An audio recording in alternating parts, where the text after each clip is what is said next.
My name is Kim Baker, and we've been friends with the Spillane family for probably about 16 years. And my life has been the life I never would have known it would have been without this family.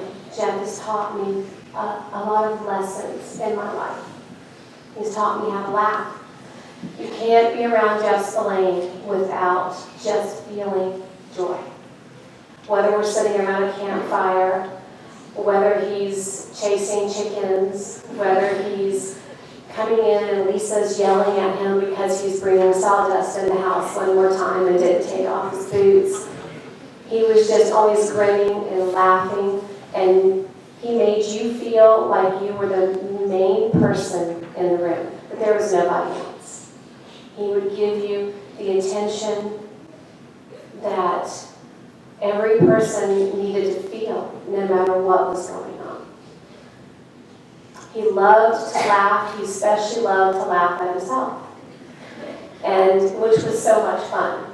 I remember at his 50th birthday party, we were blessed to be able to, my husband and I, to be able to roast Jeff. And so I got to learn some new skills that I wouldn't have probably learned without Jeff. I got to learn how to sew a loincloth. Not many people wear loincloths in today's world, and there's a good reason why. But I spent 5 hours sewing one, and of course making sure there were Depends diapers and different specialty things that Jeff would love. We gave him a horn that you would fill with, a mountain man would fill with liquid, fill with prune juice, because that's, what mountain men need. Jeff also taught me many practical things. I was developing a love for the outdoors and a love for farming and gardening, and Jeff, that was his gig. And so he was sharing that with me, and I started gardening on my own, and Jeff was the ultimate canner. You may think that Lisa was the one that did the canning, but Lisa wasn't tall enough to reach into the canner, so Jeff had to do all the canning. And so I was like, oh, okay, I want to do this. Because, we all want to be like Jeff, right? I couldn't be on a farm, so I tried to have my own little mini farm. My poor husband, that's not really what he's called to, but he would put up with it. So I decided that I was going to can green beans, because that was the only thing I could grow at that time period. And so I ordered my Jeff Spillane canner, and it came, and it took two of us to lift it up and put it on the stove, and my daughter Jessica, who was a good sport, so we were trying to read the directions. And the only thing I can remember was it said, don't let it go into the red, and don't let it start jumping up and down on the stove, because it could then become a projectile. So I thought, okay, well, Jeff's never talked about projectiles, so that was probably not a problem. So I get up there and we start the process and stuff, and a lot of you don't know that Jeff saved my life and that of my children, because we got into the red zone. It started jumping on the stove. And so we kind of get panicked, and Jessica has got her nose 1 inch from the gauge. And I'm thinking, first things, we probably should step away from the projectile. And so all I could think of was, call Jeff Spillane.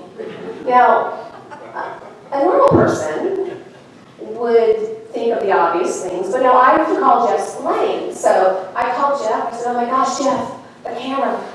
It's in the red zone. It said don't be in the red zone. And it's jumping on. He goes, turn off the stove. Brilliance. So we turn off the stove, and our lives were saved. So Jeff, is a hero in his own right. Bill at 11, that would have been Baker House exploded. So yes. So we continued to vigilantly can green beans. And so if you notice on the tribute table, I think Lisa said that's the last can of green beans. I'll never look at a green bean again without seeing Jeff's face. Jeff's taught me other lessons of love. Not only the love of these beautiful children right here that have always showed unconventional love to myself and my family, and how he loves my dearest friend, Lisa. But just as the Caprera children have shared, watching Jeff walk the walk when our dear friend Gary became ill, I've never seen a man love someone the way Jeff did. It was heroic friendship. It was like things that you read about in books and in Lives of the Saints.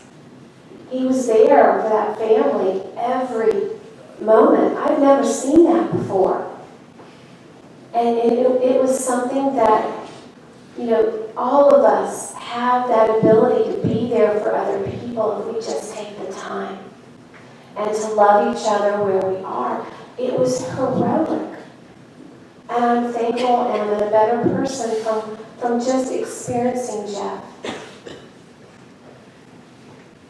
And finally, Jeff has taught me how to pray. Jeff's unconditional love for our Lord, and taking that love and that prayer that he was known for. He was a warrior for prayer. He was always praying. Whether he's just praying in daily work or he's doing the 4-hour holy hours, he was constantly in prayer. If you needed anything, you asked Jeff to pray for you. He was always there. And I just think that if we all want his legacy to live on, and we all have a part of that. And so I challenge each and every one of you today to, as we leave here, is to love a little more, is to pray more, and let that love and prayer turn into action, because that's what Jeff was. He was a man of action. He just didn't talk or make plans, but he did every moment of the day. Even to the detriment of his own business or time with his family, he was constantly doing something for somebody else. Constantly. And most of us have felt that. And finally, I want to close in sharing I got to spend time with him on Monday before Thanksgiving, before he passed. And, everybody who's come up here tonight has shared a name. Jeff had a name for everybody. And so for me, he called me Kimmy Baker. Somebody would say, Kimmy Baker, Kimmy Baker. And so he had come in with the boys covered in sawdust, from helping somebody else. That was Jeff.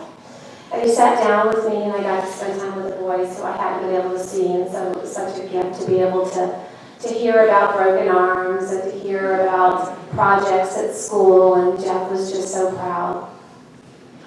And he always wanted to ask about our special needs daughter, Erica.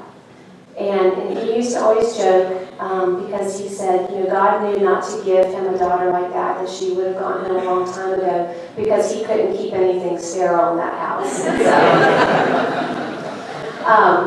But he's always asking about her. And so he said to me, he said, Kim Baker, I can't wait to visit your mansion in heaven when I get there.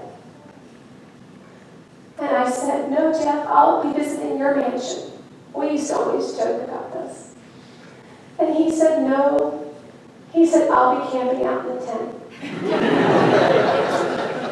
And then, 4 days later, he went home, camping out, doing what he loved, with his land, outdoors, with his family. But I know in my heart of hearts that he has his mansion in heaven.